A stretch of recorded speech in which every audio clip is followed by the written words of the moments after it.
guys. So today we're in Santa Clarita and we're interviewing Joe Huckster, who has a PhD and teaches climate change communication at Eckerd College. She's also a vegan who's gonna try and sell me on the environmental benefits of veganism without being smug. I don't know how that's possible. Well, let's go try some food that's almost as good as what it's imitating.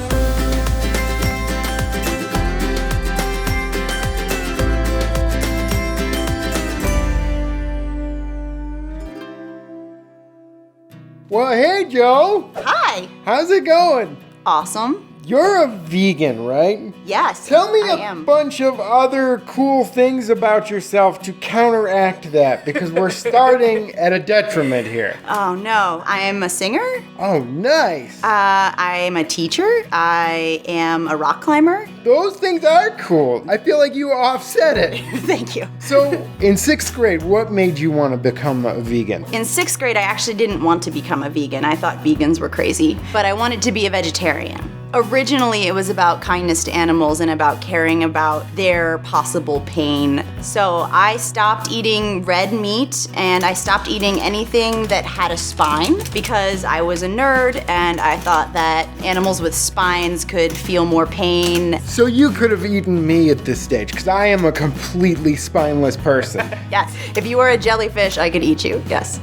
This interview did not go where I thought it would. I'm big into taste. Do you actually like the taste of vegan food as much as not vegan food? Yes, I do. Is tofurkey as good as regular turkey? I really like tofurkey, but I might be weird. I think you are weird. Is there a vegan meal that I would actually like? That depends. Do you like pad thai? I love pad thai. We could make some vegan pad thai right now and you could decide for yourself. All right. So what are we looking at? We are looking at all the ingredients that we need to make vegan pad thai. We're actually gonna take some tofu that we've had in the refrigerator and it's been pressing. You wanna get all the extra juice out of it, all the extra water. So we're gonna slice it into rectangles and then we're going to put our pieces of tofu on without putting any oil on them. Put a little bit of salt on top of our tofu. Put pepper on now too if you want. You can eventually start getting that nice char and black outer layer on it, and then you're gonna flip it over and put salt on the other side. You hear that sound it's making? Yeah. Call it the tofu screaming. Can you walk me through what the choice to be a vegan actually does for the environment? The choice to be a vegan doesn't have as much of an impact as the choice to eat less red meat. That's the best thing that any of us can do in terms of our eating choices for the environment. Why? Because cows burp. So? There are multiple different types of greenhouse gases that contribute to climate change, and one of those is methane. When cows burp, they are actually releasing methane into the atmosphere. When cattle are grass-fed and they're only eating grass, it's actually harder for them to digest the grass, so they might actually burp more. I thought that cows were bad for the environment because of farts, and now that I know it's about burps, my whole world is upside down. When cows fart, there is methane. It's just that they do most of their methane production through silent burping. Silent burping? Yeah, that's silent. What's the joy in that?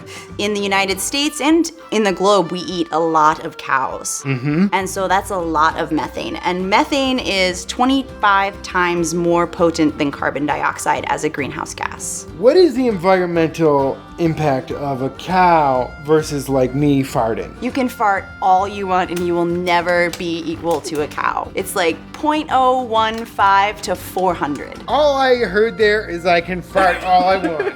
And I'm taking that and running with it. The humans are causing the environmental damage, but not by farting. Is there a way to like dip your toe into veganism that you don't have to change your life completely and start wearing like Birkenstocks and shirts made out of hemp? Well, first of all, you don't have to wear those no matter how much meat you eat. Fantastic. Yes. One really easy way is actually to start trying to prep some of your meals at home vegan. And then when you go out to restaurants or go over to a friend's house, you can relax. I'm never ordering meat, but sometimes cheese gets added on by accident. And if that happens, it's actually worse for the environment for me to send it back and have it thrown away than for me to just eat it. So when you're being a vegan for environmental reasons, you have to be a little bit more flexible. So a lot of people love cheese. So what's the deal? Why is that so bad? When you're making cheese, you need a lot of milk. So cheese ends up having a larger carbon footprint than milk does by itself. I know you don't really like cheese that I don't much, really like a lot of cheeses, so that's fine. I would take a little bit of joy in other people having to give it up and just sort of laugh maniacally to myself. Okay, the next thing we have to do is make the sauce for our pad thai. Well, what do you got in there? The lemon juice? This is approximately a quarter cup of lime juice, quarter cup of soy sauce, which we're also going to guesstimate, and then 3 tablespoons of tomato paste. Add in maple syrup. So we have our sauce. Tell me if it needs more maple syrup. Needs more meat. Just a little more meat. The next thing we have to do is actually stir fry some of the vegetables with the noodles. And this isn't a dry fry, this is a wet fry. This is a wet fry. This is an oil fry. I'm optimistic. It is vegan food, so all bets are off.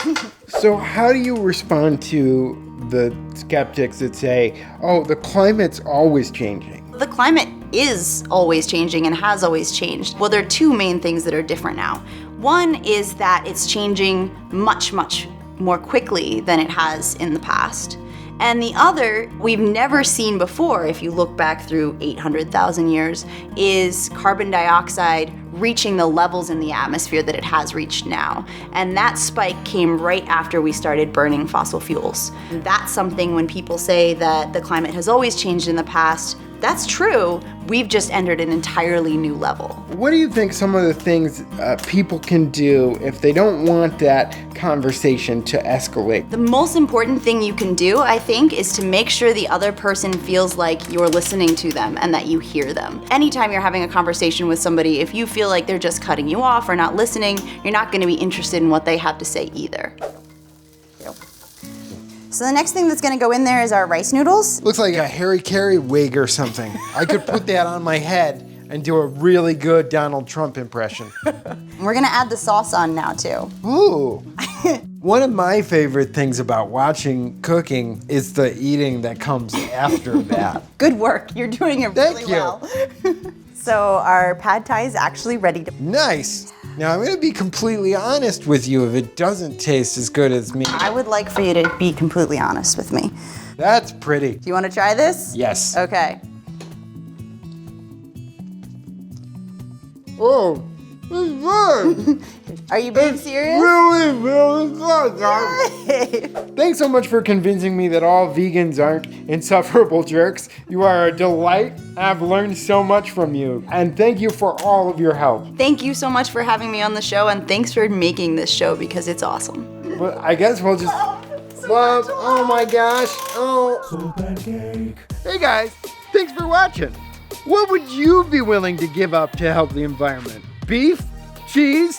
Top hats? Let us know with the hashtag EarthIt.